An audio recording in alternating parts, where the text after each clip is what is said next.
3 number কারণ হচ্ছে to encourage A response, মানে কারো থেকে রেসপন্স নেওয়ার জন্য।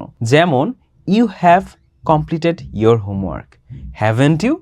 তার মানে একজন শিক্ষক তার স্টুডেন্টের থেকে রেসপন্স নিচ্ছে যে সে কি তার হোমওয়ার্কটা করেছে। 4 নাম্বার কারণ হচ্ছে to show politeness or softness, মানে কোমল হওয়ার জন্য। যেমন you don't mind helping me, do you? তার মানে বোঝানো হচ্ছে যে তুমি তো আমাকে সাহায্য করতে কোনো সমস্যা নেই তোমার, তাই না? 5 নাম্বার এবং শেষ কারণ হচ্ছে to express surprise or doubt, মানে সন্দেহ নিশ্চিত করার জন্য। যেমন he really said that, didn't he? সে কিন্তু আসলেই কথাটা বলেছে, তাই নয় কি? তোমাদের সবাইকে অনেক অনেক ধন্যবাদ ট্যাগ কোশ্চেনের এই ভিডিওটি দেখার জন্য।